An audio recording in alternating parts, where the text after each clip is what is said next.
Assalamualaikum warahmatullahi wabarakatuh. Waalaikumsalam warahmatullahi wabarakatuh. Bagaimana kabarnya anak-anak? Sehat semua? Sehat, Bu. Alhamdulillah. Seperti biasa, sebelum kita memulai pembelajaran hari ini, alangkah baiknya kita berdoa terlebih dahulu. Berdoa dipersilahkan. Berdoa selesai. Selamat pagi semuanya. Pagi, Bu. Masih pada semangat? Semangat. Tentunya harus tetap semangat ya. Sebelum kita masuk pada materi, Ibu akan mempresentasi kalian terlebih dahulu. Hani Medina Sahra, Hadir, Bu. Ivo Putih Aulia. Hadir, Bu. Iya, hadir semua ya. Nah, seperti yang kalian tahu bahwa hari ini kita akan masuk pada materi apa? Perdagangan antar pulau atau antar daerah dan perdagangan antar negara.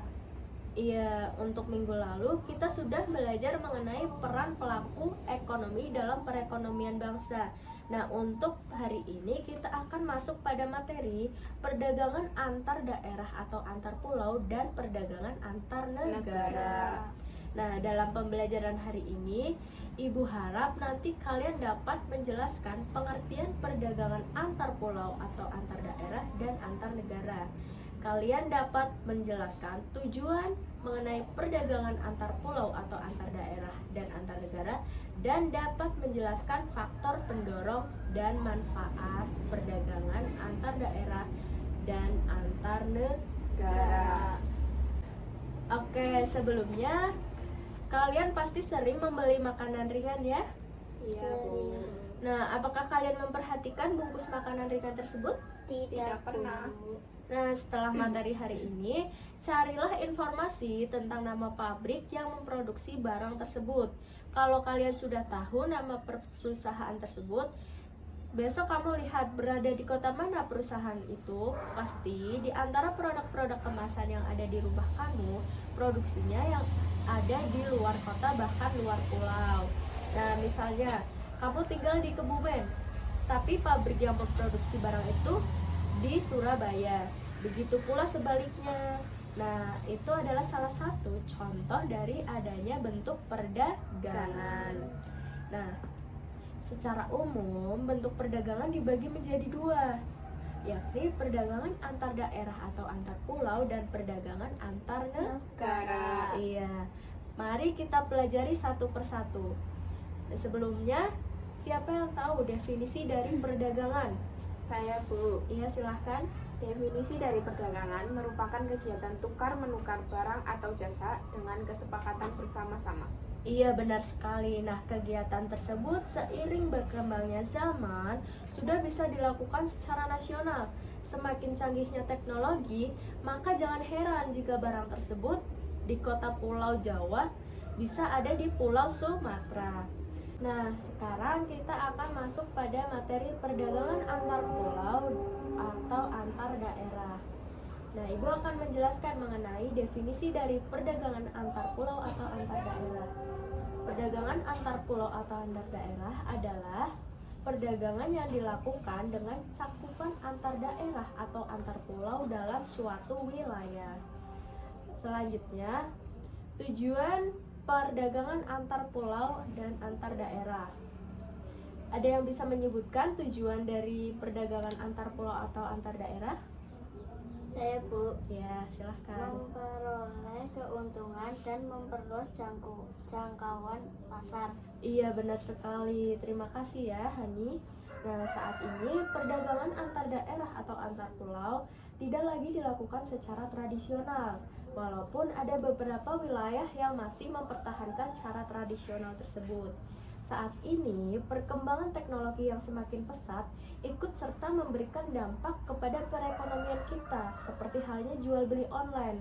Nah, jual beli online ini telah memudahkan masyarakat untuk melakukan perdagangan lintas daerah, bahkan lintas negara. Seperti yang disebutkan tadi oleh Hani, tujuannya ada dua, yaitu memperoleh keuntungan dan memperluas jangkauan pasar. Nah, untuk memperoleh keuntungan di sini diperoleh dari apa? Ya, keuntungan itu diperoleh dari selisih antara jual beli dan harga jual. Nah, jika bukan Jika bahan produksi sendiri, maka keuntungan diperoleh dari selisih antara harga jual dan biaya produksi. Nah, yang kedua, memperluas jangkauan pasar. Jangkauan pasar di sini yang dimaksud adalah jumlah konsumen yang mengkonsumsi barang tersebut.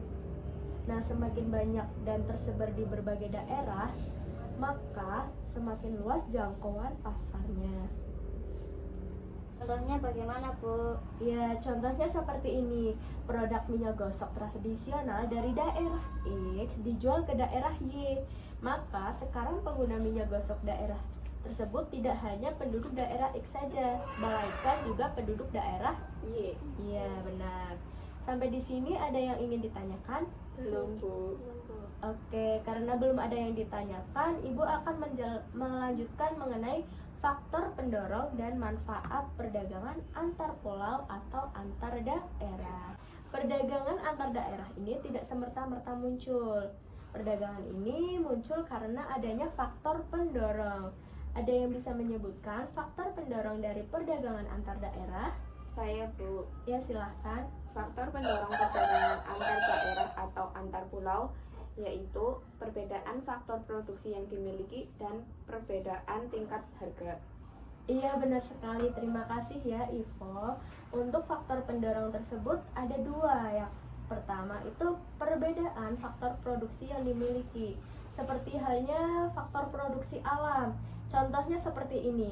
Kabupaten Wonosobo itu terkenal dengan tanah yang subur, lebih mungkin memproduksi sayuran, dan dari produksi itu dijual sampai ke daerah misalnya Gunung Kidul, seperti itu ya. Itu adanya perbedaan faktor produksi alam. Nah, yang kedua, perbedaan tingkat harga. Di setiap daerah atau pulau terdapat perdagangan mengenai tingkat harganya. Contohnya seperti ini. Daerah yang kaya akan durian, buah durian pasti akan lebih murah daripada daerah yang lebih sedikit memiliki pohon durian tersebut. Nah, dari hal tersebut akan mendorong adanya perdagangan antar daerah. Selanjutnya kita akan membahas mengenai manfaat perdagangan antar daerah atau antar pulau. Sebelumnya ada yang tahu apa saja manfaatnya? Tidak, Bu. Oke, silahkan dicatat. Ya, manfaat perdagangan antar daerah antar pulau yang pertama, menyediakan alternatif alat pemuas bagi konsumen. Nah, di sini konsumen dapat menikmati produk yang tidak diproduksi di tempat tinggalnya. Yang kedua, meningkatkan produktivitas. Pemasaran produk yang semakin menguras akan menyebabkan permintaan terhadap produk menjadi meningkat, sehingga menunjang produsen meningkatkan produktivitasnya.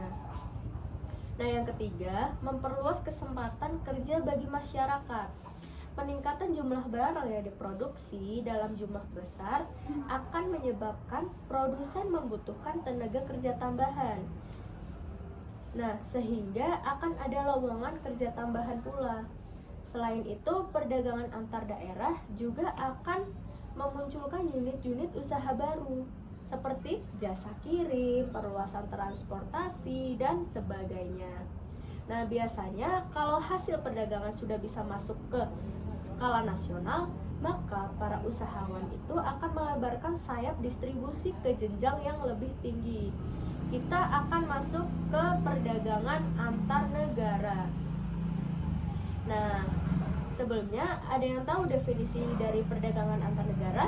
Saya, Bu. Iya, silahkan. Perdagangan antar negara merupakan aktivitas perdagangan yang dilakukan oleh masyarakat suatu negara dengan masyarakat negara lain atas dasar kesepakatan bersama. Iya, benar sekali. Terima kasih ya, Ivo.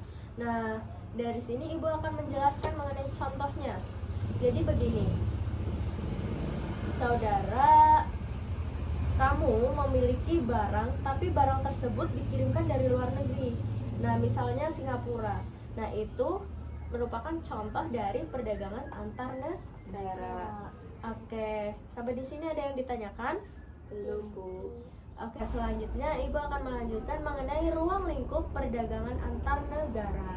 Nah, ruang lingkup perdagangan antar negara berkaitan dengan beberapa kegiatan yaitu bisa kalian lihat di buku kalian. Yang pertama, perpindahan barang dan jasa dari suatu negara ke negara lain. Yang kedua, perpindahan modal melalui investasi asing dari luar negeri ke dalam negeri. Nah, yang ketiga, perpindahan tenaga kerja dari suatu negara ke negara lain. Yang keempat, teknologi, perpindahan teknologi dengan mendirikan pabrik-pabrik di negara lain. Nah, yang kelima, penyampaian informasi tentang kepastian adanya bahan baku dan pangsa pasar. Nah, untuk selanjutnya, aktivitas perdagangan antar negara. Aktivitas perdagangan antar negara dibedakan menjadi dua. Apa saja, ada yang bisa menyebutkan? Saya, Bu. Ya, silahkan. Ekspor dan impor. Iya, benar sekali. Aktivitas perdagangan antar negara dibedakan menjadi dua, yaitu ekspor dan impor. Ekspor itu kegiatan menjual barang dan jasa ke luar negeri. Nah, pelaku ekspor disebut eksportir. Nah, untuk impor yaitu kegiatan membeli barang dan jasa dari luar negeri. Nah, pelakunya disebut importir. Di sini ada yang ingin ditanyakan? Belum, Bu. Oke, kalau belum ada yang ditanyakan, ada yang bisa memberikan kesimpulan untuk kegiatan pembelajaran hari ini? Saya, Bu. Ya, silahkan. Kesimpulan materi hari ini yaitu pada perdagangan antar negara, suatu negara dapat menjual barang atau jasa ke negara lain dan bisa membeli barang atau jasa dari negara lain. Dalam perdagangan antar pulau, kita hanya dapat melakukan perdagangan antar daerah atau antar pulau dalam lingkup atau negara. Iya, terima kasih untuk kesimpulan hari ini ya, Ivo. Mudah-mudahan materi yang Ibu berikan tadi dapat memberikan manfaat untuk kita semua. Dan untuk hari ini Ibu selalu ingatkan kalian untuk menjaga kesehatan dan jangan lupa tetap semangat. Untuk minggu depan Ibu berikan tugas mengenai kalian membuat rangkuman berupa mind map